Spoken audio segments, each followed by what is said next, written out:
Amarc's only goal is to discover, develop, and transact the next generation of high-value copper-gold deposits in our home province of British Columbia.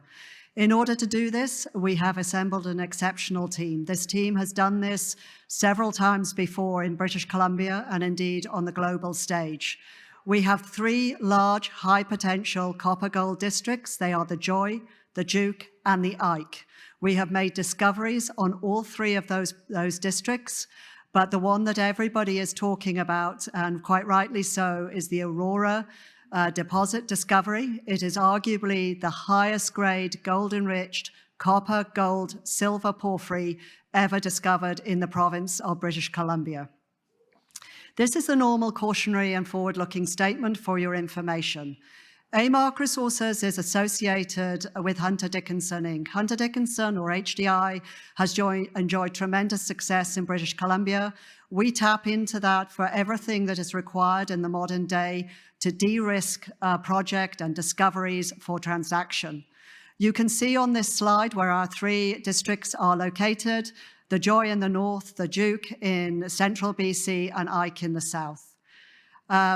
In terms of cash, we have about $2.5 million in our corporate treasury.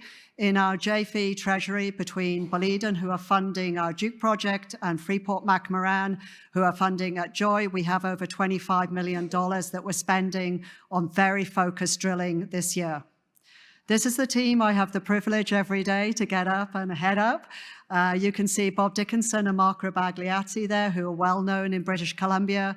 They've been to the Mining Hall of Fame in Canada for their copper gold development and transaction successes. And the 2 Dr. Jims are 2 of the most highly thought of and respected porphyry geologists in Western Canada and further afield.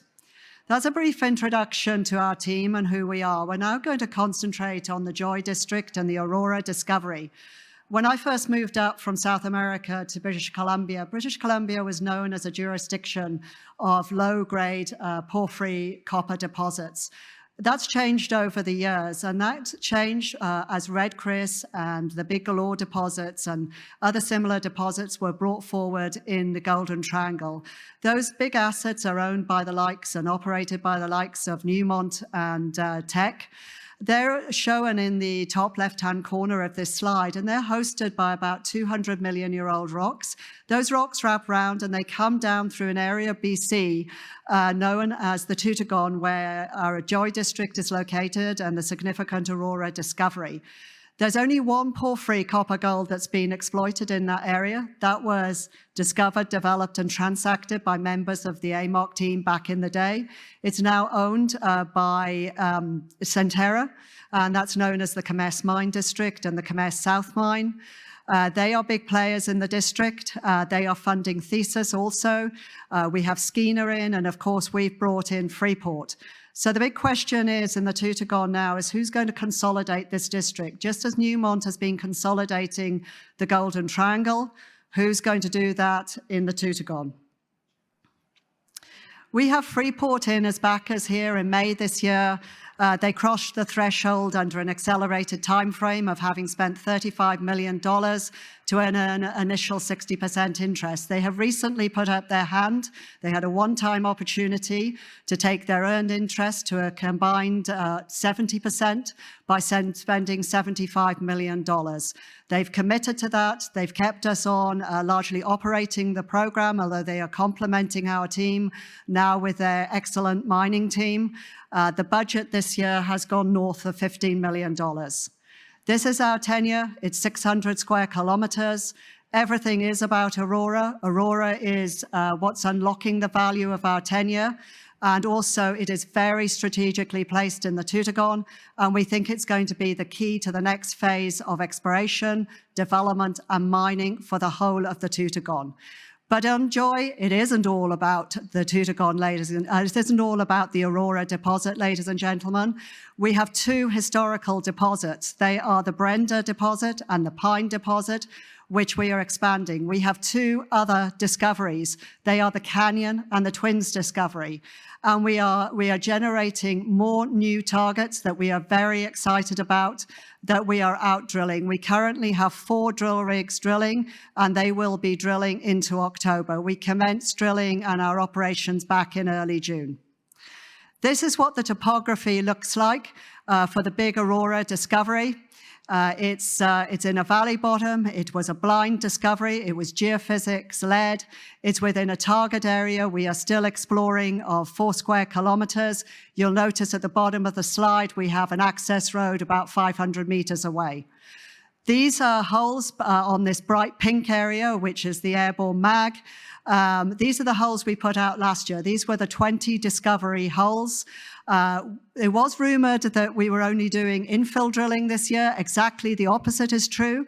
We've only been doing expansion drilling. You can see that expansion drilling in the blue.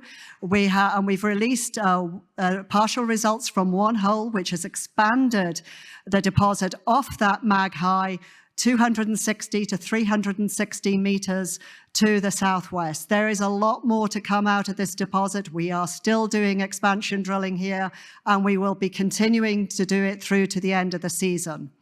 This is what the results looked like last year. The Comess South deposit, the only porphyry to be exploited in the Tutagon, ran 0.6 gold, 0.23 copper. We had 1 to 3 grams per ton gold, and we had about 0.4 to 0.8% copper. Interesting silver, 1 to 3% copper equivalent at reasonable recoveries. The other things that people liked about this discovery is it came in at or near surface, tremendous lateral and vertical continuity. This is the hole we just released on the right-hand side of the figure. This is the one that stepped off the mag high that's already expanded the deposit by over 360 meters to the southeast. These are grades that are being mined at the moment at Red Chris by Newmont in the exceptional deposit up in the Golden Triangle. We're out drilling. We've got a drill rig out on Canyons and Twins, expanding our discoveries there. We're hoping to get to the Pine Historical Deposit to continue chasing high-grade feeder zones at depth. And we've been out generating new targets across this district. So this is a big new nub in a similar terrain, similar dimensions, similar IP chargeability sulfide system, a mag anomaly, and we're out there drilling that at the same time. I don't have time to go through the other districts, but the thing that distinguishes Amarc from in these markets, which are quite good at the moment, is we don't just have a very important influential discovery. We have that backed in the Joy District by 2 historical deposits, by 2 other discoveries, more to come out of that district. In our district, our Duke district in central BC, we've been out drilling this year, $10 million worth of drilling with our partners, Boliden, the Swedish mining company. And then we have our other district in southern BC. It is the Ike district, and that is in the heartland of copper production for British Columbia. We have a very large, moderate grade BC copper, moly, silver porphyry discovery there, and last year we were out chasing high grade for starter pits. That was at the Empress and Empress Main deposits. The historical grades there, ladies and gentlemen, to give you an idea, were over about 70 meters, 1% copper, 1 gram of gold, and silver and moly. So copper equivalents about 1 to 3%. There is a lot going on in this company. It's been a very exciting couple of years for us. And a last shout out to my team. I just left them on site at Joy yesterday. There's about 100 people on site. We're completing our drilling and our surface surveys. So watch this space. And again, thank you very much for your time and attention today.